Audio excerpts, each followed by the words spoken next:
Guess it's back.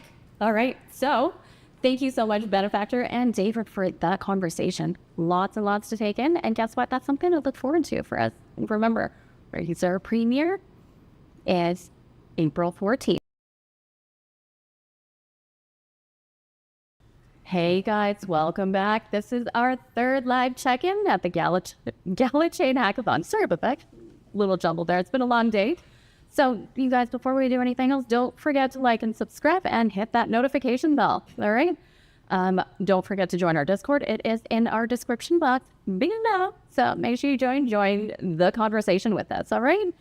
So we've got some amazing live content for those on the ground here at the hackathon.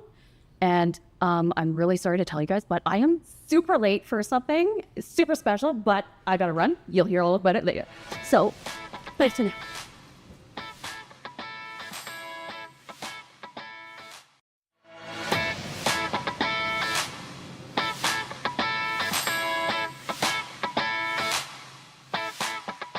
I think that one of the things I always describe film marketing, for example, it's like you'll have a great property, but if you have marketing, it's like a Bugatti with no gas in the tank, And so, Razer as an idea in my head, got some gas in the tank fueled by Gala, right?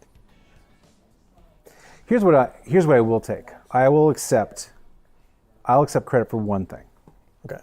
I remember a conversation you and I had where I said to you, I am comfortable with your creative vision, however punchy you want to make it, however intense you want to make it. Yeah, yeah. You do you do what you feel like is the right thing. I remember saying that to you. I do. And I kind of braced myself. I looked at the script and I was like, oh shit, shit, what's this gonna be like? And then I saw some of the episodes and I'm like, okay, he did it. He did what he said he was gonna do. Yeah, and it's funny because for the most part, especially season 1, new relationship and how far can I go? And I wanted to always represent Gala in the best possible light. And so I think that, I went like a soft R with Razer.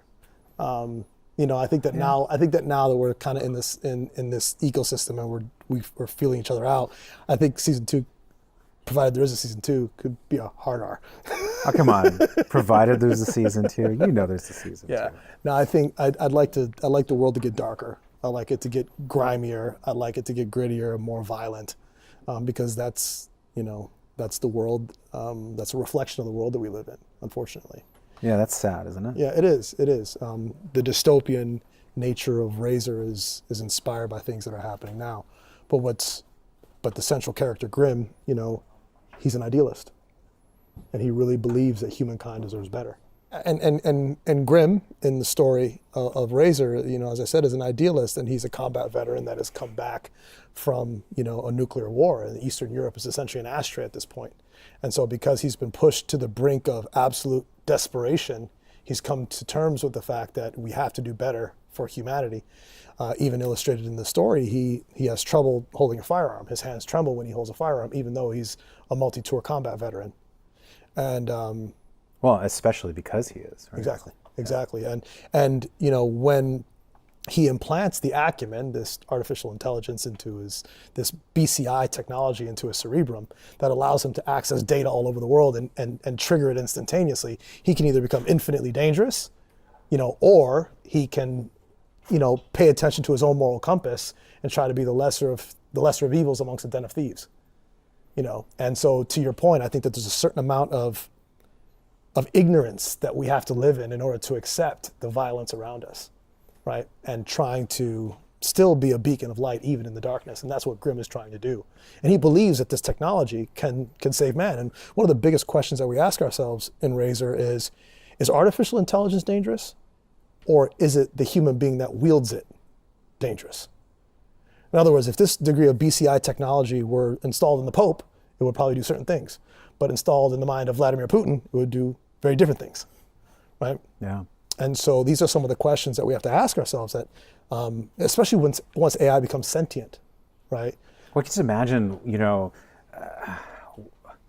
getting something implanted in your brain that was feeding you false narratives too. What would that be like? Yeah.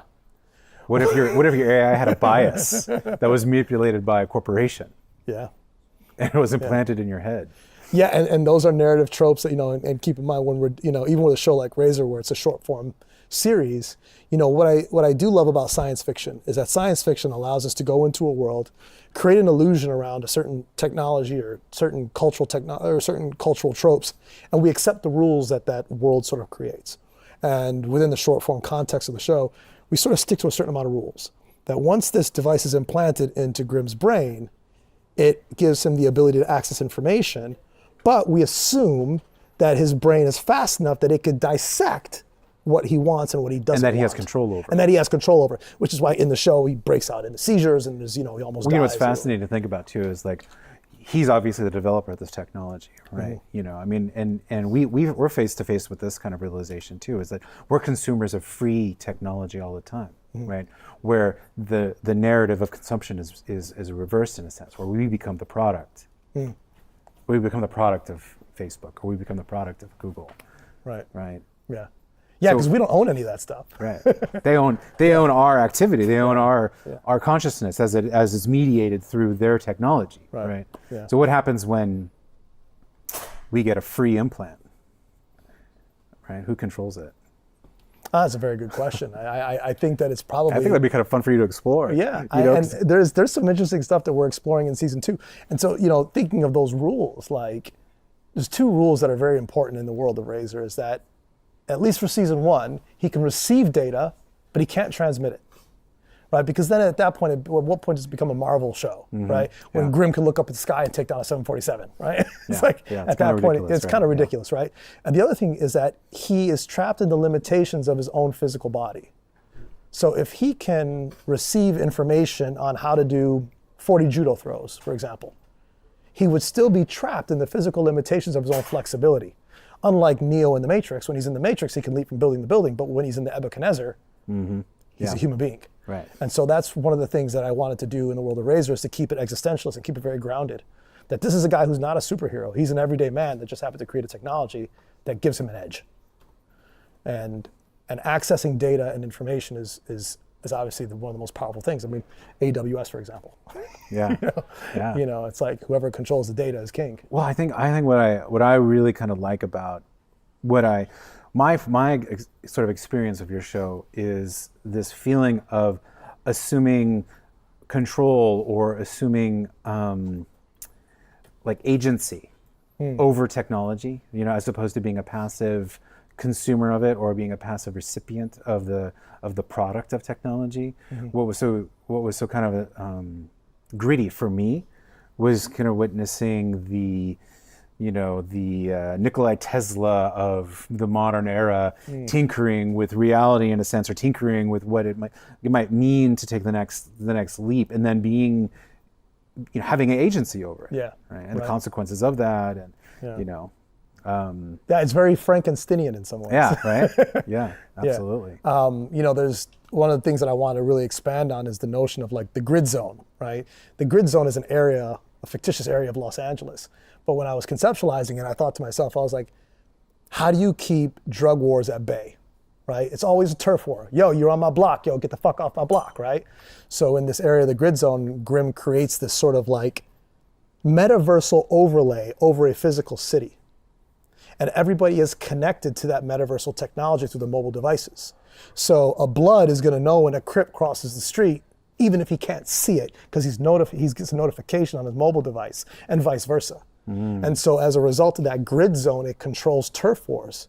The other thing that it does is that when they sell bags of dope, a bag of coke or a bag of crack or whatever that is, it's done completely on a blockchain.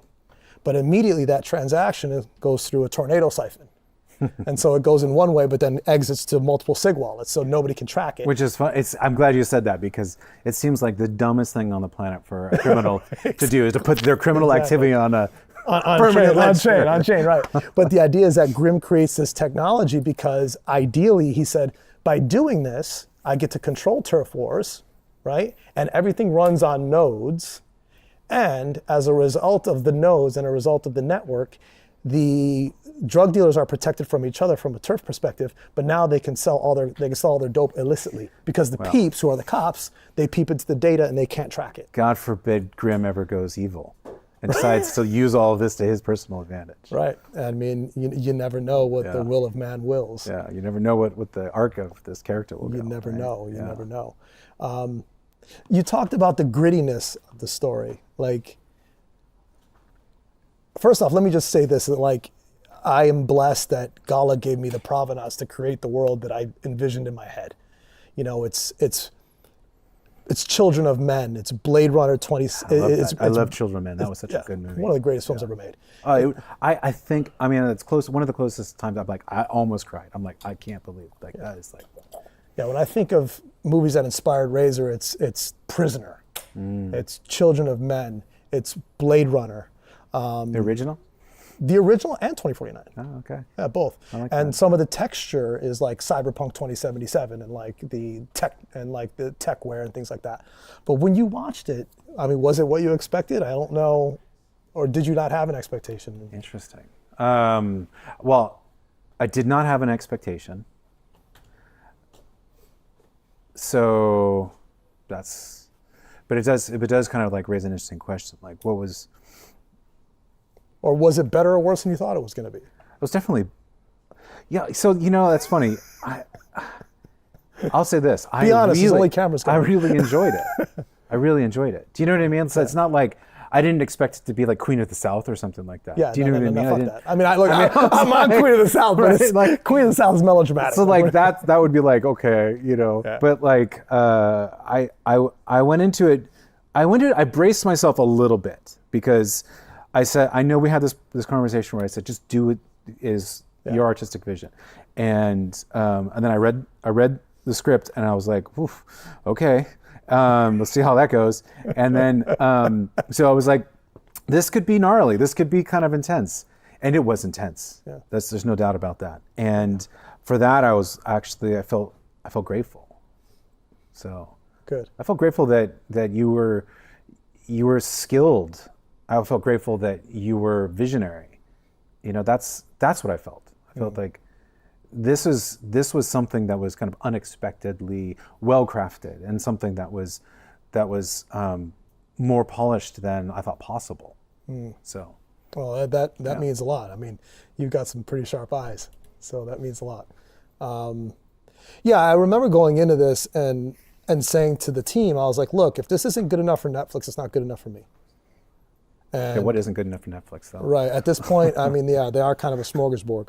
But I wanted to deliver something from a technical perspective that was at least going to meet or exceed studio expectations, period. Because if you can't do that, what the fuck are we doing, right? We get one shot to win people over and to create a first impression. And, I take the Gala brand incredibly seriously, and I take my own brand incredibly seriously. Here's one thing I did wish was a little bit different, though. So between the moment when we said, go ahead and do this, and when you finished, we learned some things in Web3 film, right? And we've talked about this, right? And you actually took that learning and kind of went with it. So the primary thing is, I think with the technology that we have today, and particularly the way we're thinking about Web3 film, narrative design, I think, is going to see a radical change. So like you have just for everyone else, you have that, you start at point A and you go to point Z, right? This one kind of linear experience, and you get the payoff at point Z, right? Right. But what you've designed now, with the learnings that we've all been kind of developing over the last few years, is a more web-like narrative design, where you can start going down pathways that you tease along the main narrative, but your payoff on those sort of sub narratives, I guess you could say, happens, through the mystery boxes. I don't know if that's what we're going to call them or what, but that's something to me that I think, like, I see it all the time. Like I just watched the Witchboard movie. So it's we should. How do you feel about that? That's good. I want you to see it. We'll see what you think. I'm excited. But there was one character who shows up, and I'm like, wow, that guy has got a lot of charisma. There's a lot of like this. I want to know more about this particular character. Right. But in a normal narrative design, I'll never that interest will never be satisfied. Yeah, I think you're absolutely right, and And so I'm thinking about like the linear nature of Razer and quadratic narrative. So each episode has its own sort of four corners that lives around the base narrative, right? Yeah. And so if you take that base narrative from the epicenter of, so 3-act structure, 1, 2, 3, here's the center, I've got a cube around it, I've got at least 4 other corners in which the narrative could stretch. And so I've got story points that tap each side of that quadrant, and that happens for every single episode. And so when we were writing the stuff for the mystery boxes, or as we're calling it now, that's the context in which I was thinking. And I remember you gave me sort of permission. We were talking, and you're like, we should be thinking about this, how Marvel thinks about their IP. Just for 1 second. Yeah. I didn't give you permission. I just didn't impose a restriction. Better said. You always have the permission to do whatever the fuck you want to do. It's just whether someone else is going to try to impose their will upon you. Yeah. Right? And I just choose not to do that because it's not my right. Yeah. This is your creative vision. And that's better. And thank you for that. And that's better said. And I'll tell you this: Razer is what it is because you didn't fucking do that. Like, I rewrote the script 7 times during fucking production, not because I wanted to. It's just because of the nature of the world. Like, restrictions on budget, time, energy, resources. Like, we just got to tell the story. We got to make it happen. If I had to answer to Big Brother every time I had to make a narrative change, we would have never finished. Well, that's what we're seeing now. We watch these shows, and that's what we're getting. We're getting the perverted and diluted and like distorted vision most of the time. And then every once in a while, we'll get somebody's brilliant artistic expression, and we're just blown away by the authenticity. Mm-hmm. Yeah, and what the big movie studio execs don't understand is that, in order to justify their job, their meddling is creating their own failure, their own justification, their own feelings of inadequacy and insecurity is creating a self-fulfilling prophecy. That's really interesting, because we do bring, our opinions are all completely informed by our personal experiences. And you bring suits, as we call them in Hollywood, into an artistic box, and they see things through a suit contact lens. And that's really, really restrictive. And, Razer, again, is what it is because we were able to move like a cigarette boat. If I had to make a decision, an executive decision happened between me and my immediate production team, I didn't have to call executives to ask for permission. And so we were able to skid. We weren't the Titanic. And as a result of that, we were able to be nimble, and we were able to make fast decisions and execute in the way that we did at a high level, shooting 7.5 pages a day. If Web3 isn't about unlocking a new golden age in creativity, what is it? Right. Is it just a bunch of like Roy boys trying to make money? That's like this is. I always say, like, look, if it's not great content, what the fuck are we doing? Yeah. And if we're not decentralizing, not just like on chain, but decentralizing in the creative process, in the development process, what are we doing? Right. We're just repeating the past. That's right. Let's do something different. And the other thing that's cool that's really important is, like, as far as the powers that be are concerned, Hollywood, right? Unless we create exceptional content every single time, those guys are going to look at us and be like, see, I told you, they're just some cute Web3 kids having fun in their little fucking sandbox. But if we like knock the leather off the ball, they're going to be like, whoa, those Gala guys are up to something. Like, they really know what they're doing. That's what we want. Because then they're going to come to our table, and we don't have to go looking for them. But to be clear, though, I think I think I shared this with you, but the reason I started Gala had nothing to do with them. Mm-hmm. The reason I started Gala is I remember hearing a story about, this can bring it all the way back to the beginning of the conversation. Mm-hmm. I remember hearing a story about when we all decided that the Nike sweatshops in Cambodia, I think it was, needed to be shut down. Right, because it was exploiting children in this terrible way, and so we shut them down, right? And so now all those kids are out of a job. They were making $1 a day. Now they no longer have that $1 a day. I remember reading a story, and I don't know if it's real or not. It could have been fake news. I obviously don't live in Cambodia, so I don't know if it was real. But it really hit me as like, what shit? If that was true, that's meaningful. What I heard was, those kids ended up in brothels. Mm. So for $1 a day, a kid goes from a pretty awful experience to an even more awful experience. Mm. And so I remember looking at my kids and being like, these kids spend $1 a day and they don't even know they're spending $1 a day. They have no consciousness. There's that $1 on the floor in their bedroom. Mm-hmm. They don't even care about it. So, but what if a kid in Cambodia could trade a digital item of some kind with a kid in the United States in an easy kind of way? What if that value could be transferred from the United States to Cambodia, and that kid could, make enough money playing a video game or doing whatever, so they avoided that fate, right? Excuse me. Bless you.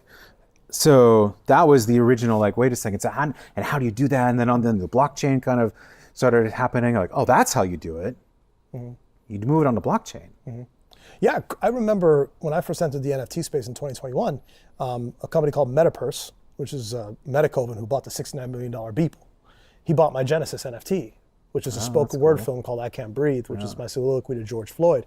And one of some deep conversations that I had with Metacoven was that his desire to enter crypto art was exactly that, to help level the financial table in third world countries that were suffering, but supported in a way that was art driven, that would inspire, motivate, uplift, enlight, and solve the problems that you're just discussing. If you ever asked me this question, which is, what are the things that, in business I'm the most proud of? I would say the answer for me is, through the Gala project, we have distributed $2.2 billion to hundreds of thousands of people around the world.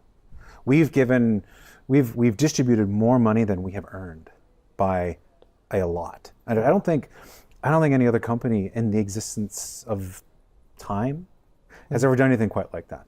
And the Gala token is traded more heavily in foreign territories than it is in the United States. Well, that's intentional. Right. It's very confusing, and the rules in the U.S. So we just stayed away from that. But like most corporations say they give 1% of profits, right? We gave away many times our revenue. No one's done that before. I don't think. I might be wrong. I don't think it's ever happened. Do you have an example of like maybe one moment in your life where you're like, wow? So you had the moment where you heard about the Nike sweatshop in Cambodia and how that made you feel. Has there been a moment where you've seen, witnessed, experienced tangible results of the work that you've done with Gala that touched you in the same way? I mean, the Galaverses, there have been many moments actually in person where people would come up and say, my life has been completely changed by this. I would say that happened a few times. Yeah, for the Gala project. But I also, one of the things that I love the most actually is talking to guys like you, where you keep telling me, oh, because of Gala, I was able to do this thing, right? And that I find a lot of like appreciation in that, even though I don't take any credit for your creativity. It's really nice. It's gratifying and satisfying to know that you had something. We were able to provide something, some support to you or some benefit. Yeah, I think if I had to just dilute that down, is Gala has provided the resources in the container, all right, to be able to execute at whatever level of my creativity could. But then at that point, I had to execute because the world is full of people that get money that can't execute for shit. It's true. I mean, Hollywood's full of them. Tech is full of them. Of people that just don't know how to use a dollar and make it look good. It's funny. My daughter recently came up to me and she said she wanted to start a business, right? And so her first question was, "Oh, should I go raise all this money? Right? Should I go can I talk to the people Dad? To raise money?" And I said, "No, you can't. You can't do that. I'm not going to do that. It's like, here's what you need to do first. You need to show me that you can execute before I'm willing to do that. Yeah. Like if you can't actually go out and build the thing that you say you want to build, even a small version of it, even like a wireframe, or even just something, some expression of what your vision is.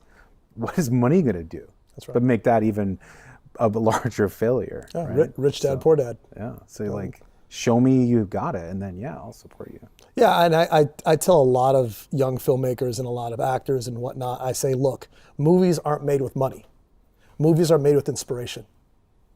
Right? Yeah. Because high art follows inspiration. If you look at some of the greatest architectural marvels of our time, the money follows an inspired architect that the money believes can deliver, period. Right. Because if you don't have an inspired leader, the money isn't going to follow. Yeah. I need to believe, if I'm your financier, I need to believe that you're going to deliver.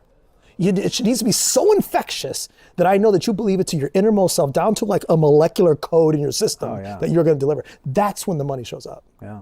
Because that's what the money's looking for.